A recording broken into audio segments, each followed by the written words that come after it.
Yo, Pressure Gang, look, bro. I saw this one recommended. And like I wasn't even gonna record another video today, but this popped up and I'm like, what the yeah. It's called My Eye. So hit that like button so we can grow. Hit that sub button especially so we can grow. Let's get into this, man. If you a real nigga, you gonna hit that sub button. It only take 1 second, one movement, maybe two movement. But come on, man. Believe me, if I started murdering 10 people, disturbing interviews. there'd be none of you left. Welcome to Watch Mojo, and today we're taking a look at 10 disturbing interviews with killers. You admit to being evil, Richard? We are all evil in some form or another. For this list, we're looking at instances where accused murderers chilled our bones with statements or body language during interviews. Did any of these moments freak you out? Let us know in the comments. Number 10. John Wayne Gacy. The Netflix documentary The John Wayne Gacy Tapes did a lot to point out the notorious serial killer's sociopathic tendencies when it came to shifting blame for his accused crimes. Shoelaces, huh? You're in trouble now. Yeah, right. Aren't you afraid sitting that close to me? This wasn't the first time evidence to that end has come out, however, as documented by this piece from CBS News 2 Chicago really back in crazy as 1992. hell. I don't believe in hitting children. I don't believe in spoiling a child either. My values are such that if you give enough love to a You're children... accused of murdering 33 kids and you say you didn't believe in hitting. Interviewer Walter Jacobson doesn't need to do much talking in his encounter with Gacy, as it quickly becomes clear that the former Pogo the Clown is trying his best to present alibi after alibi for his innocence. Buckovich is not one that I killed, so I don't know nothing about him. Gacy himself is composed for the most part, although there is a moment where he demonstrates his infamous rope trick with a shoelace that echoes the methodology of his horrible crimes. And you just turn this, and I says it causes a tourniquet. I said that's the only knot I ever learned. Precisely the kind of knot found on the ropes. Number 9. Ted Bundy. Time can change many things about a person, including how they behave while being interviewed. The Ted Bundy featured in a 1977 jailhouse interview from KUTV News appears more in line with the suave yet cold-blooded reputation Bundy had among other notorious serial killers. You feel that everything will turn out all right, that you are innocent. Do you still feel that? Yeah, more than ever. He smiles a lot during the piece and displays body language that appears relaxed and almost happy. I'm not guilty. Does that include the time I stole a comic book when I was 5 years old? Bundy keeps eye contact with his interview throughout most of their conversation, and it's easy to become lulled into a false sense of security, which was exactly Ted's intention. If someone's crazy enough and nutty enough to do something like that, I can't stop them. Like, these are There's little nothing I can do. psychos. Fast forward to the night before his execution, and we see a fearful and pensive Ted Bundy, a man seeking to shift blame for his crimes during his interview with Christian conservative evangelist James Dobson. There are forces at loose in this country, particularly, again, this kind of violent pornography. But most of the time, all the serial killers, bro, was like way back then. Like, Number 8. Richard Ramirez. The Night Stalker, Richard Ramirez, may be one of the most frightening serial killers of all time, not only due to the brutality of his crimes, but also the projected aura of what many perceive to be pure evil. Yes, I am evil. Not 100%, but I am evil. It's easy to see why during some of Ramirez's more notable interviews over the years, including one conducted with author Mike Watkis. Serial killers do on a small scale what governments do on a large one. They are a product of the times, and these are bloodthirsty times. Ramirez's somewhat tense responses to Watkis's questioning imply a coiled rage, an anger that's also exemplified by the Night Stalker's breathing as he seems to become annoyed with Watkis. I'll tell you what, I gave up on love and happiness a long time ago. Why? I don't care to explain that. Let the quote stand for itself. Ramirez is comparatively more relaxed during a piece with Inside Edition, although that interview also hammers home the Night Stalker's obsession with Satanism, evil, and the occult. I believe in the evil in human nature. This is a wicked world. And in a wicked world, wicked people are born. Number 7, Edmund Kemper. There's something truly bone-chilling about the matter-of-fact way in which the co-ed killer, Edmund Kemper, describes his past in the 1981 documentary The Killing of America. Everything went towards killing him, and I didn't. But I'm saying, wow, it's uncanny. It was almost like it was meant to be that way, and I said, wow, this gotta stop. Kemper's impressive intellect and well-spoken nature belie the brutality of a man who committed his first murder at the age of 15.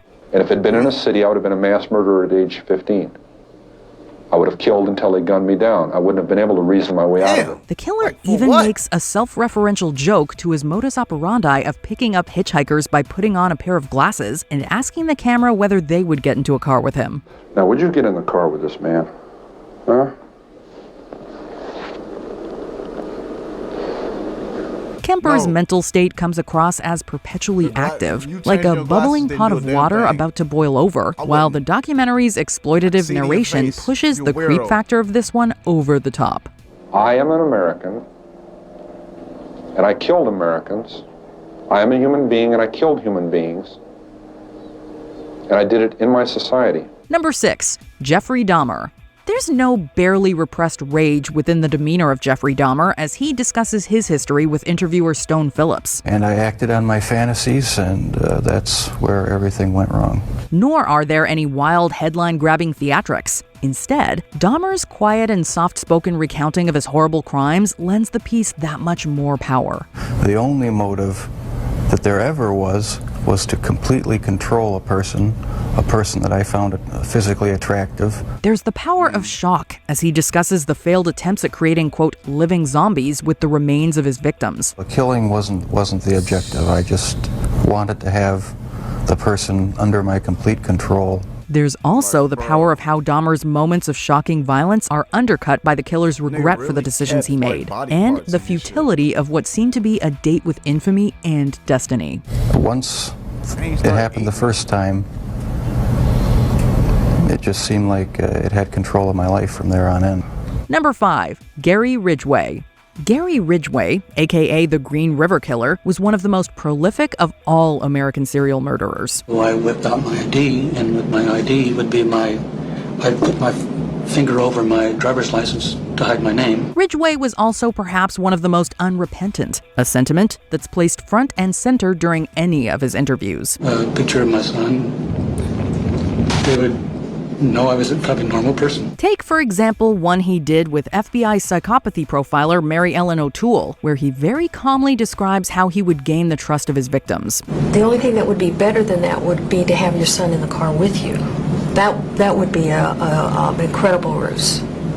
That happened once. O'Toole manages to get Ridgway talking in depth about his past, his upbringing, and the dozens of victims attributed to the Green River Killer's rampage. Number 4, Charles Manson. There has been a wealth of interview footage of Charles Manson released over the years, much of which can be used as evidence for the man's often unhinged persona. Do you feel blame? Are you mad? Do you feel like And there's a lot of that here from this 1987 interview with Today correspondent Heidi Schulman. I wouldn't do anything that I felt guilty about. You don't feel guilty at all? There's no need to feel guilty. I haven't done anything I'm ashamed of. However, there's also this intent to shatter the myth of Manson as a leader, and this is aided by the visual of Manson's scattershot presence during the interview. Maybe I should have killed 400 or 500 people, then I would have felt better. Then when I felt like I really offered society something. Although the occasionally violent outbursts by Manson have been well documented in this piece, it's the more soft-spoken sound bites that reveal more about the man's own admitted failures and shortcomings. My awareness and my consciousness is not the same as somebody that goes to school and has a mom and dad. See, not having parents have left me in another dimension, so to say. No. Listen, you want to skip this ad. I would too. But what if I told you there's a skip ads for everybody? It's called... Number 3, Otis Toole. I like to see a whole city burned down. This interview with Otis Toole is the stuff of nightmares. There are a lot of reasons for this too, not the least of which is Toole's explosive bursts of laughter and absolutely chilling smile. What do you prefer in life? Bro, 6 or hey man, most fire. Of these, majority of these niggas, Well, I like both. all of these niggas look weird, bro. Additionally, there's the explicit nature of how no way Toole you describes his can't past crimes, Like, these and niggas how is he and weirdos. former associate and fellow killer Henry Lee Lucas seemed to easily disassociate the value of human life. It's just like butchering a hog to sell a cow. Ain't no difference. The grainy and blown-out AV quality of this interview footage only seems to add to the feeling of grime and filth left over by Toole's gleeful accounts and delivery. Ain't nothing to it. Just like drinking a cup of coffee, smoking cigarette. Once you get into the habit, you do it more and more. Number 2, Issei Sagawa. でたまたまそれが肉屋さんの旦那さんと奥さんで太って愉快な、ご主人でしたけど、動物の解体の仕方とか肉の切り方とか詳しく教えてくれました。 Unlike the majority of our other entries, Issei Sagawa isn't technically a serial killer. However, this interview footage from Vice is too disturbing not to make our list. でも彼のおかげで、ロンダにエッチな気持ちっていうかセクシー Sagawa's history and dark deeds are detailed in the documentary, while Issei himself describes the premeditated shooting and devouring of his classmate René Hautefeld while he was living and studying in France. で読んで彼女読んだけどどうしてもやっぱりもう普通に話してる時はニコニコして話してて。